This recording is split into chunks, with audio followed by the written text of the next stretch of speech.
ኤግዚቢሽን ቦታ አዘጋጅተዋል።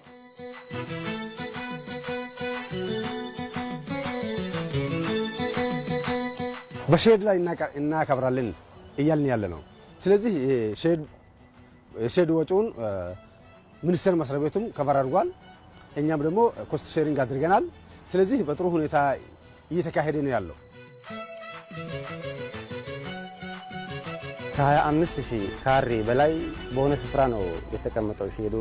ቀን ፀሐይ ሳይበግረን ምሽት ደግሞ እንቅልፍ ሳይበግረን እንደምታየው 24 ሰዓት እየሰራ ነው።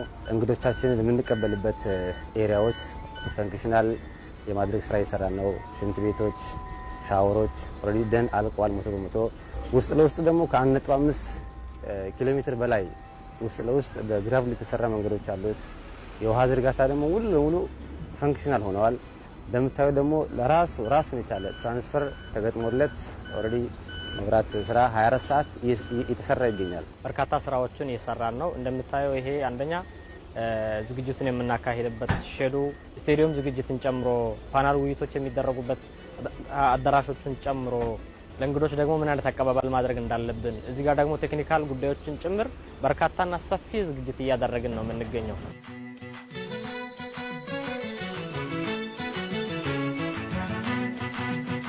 በመድረኩ ለመሳተፍ የሚሄዱ በሺዎች የሚቆጠሩ እንግዶችን ለማስተናገድ ሰመራ ሎጊያ ከመንገድ መሰረተ ልማት እስከ መሰብሰቢያ አዳራሽ ብሎም ከሆቴል እስከ ትራንስፖርት አገልግሎት ያለ ዝግጅቷን እያገባደደች ነው።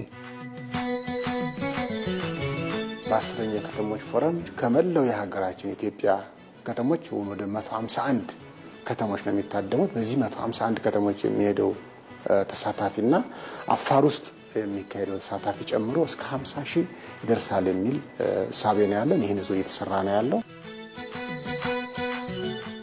የኤግዚቢሽን ማሳያው ከጊዜያዊ ግንባታ ይልቅ የአካባቢው ሙቀትና የነፋስ ሁኔታን ባገናዘበ መልኩ የሼድ ግንባታ እየተከናወነለት ነው።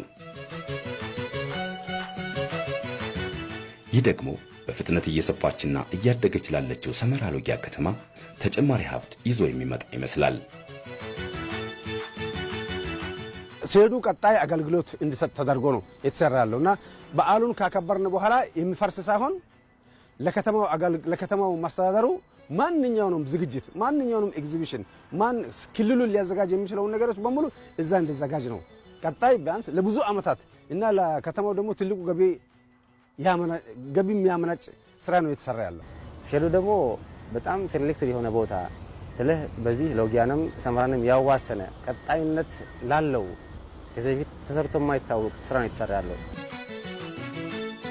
እህታማች ከተሞችና ጥናት አቅራቢዎች ያላቸውን ልምድና ምክረ ሐሳብ የሚያካፍሉባቸውን አዳራሾች ሰመራ ሎጊያ ከተማ እያዘጋጀች ነው። አጠቃላይ ይሄ ዋናው አዳራሽ አሁን የምናየው ሚዛኑን ጨምሮ 1914 ተሰብሳቢዎችን በአግባቡ ማስተናገድ የሚችል አዳራሽ ነው። ከዛ ውጪ ደግሞ 3 የቪአይፒ ክላሶች አሉን። እነኛ የቪአይፒ ክላሶች እያንዳንዳቸው 118 ሰዎችን ማስተናገድ የሚችሉ ናቸው። እነኛን ነው አሁን ላለን የከተሞች ፎረም እንግዶቻችንን በአግባቡ ለማስተናገድ እንዲችሉ በዚች ባጭር ጊዜ ውስጥ አድርሰን ፕሮግራሙ በአግባቡ እንዲከናወን እየሰራን ያለ ነው። የከተሞች እድገት ለኢትዮጵያ ልህቀት በሚል መሪ ቃል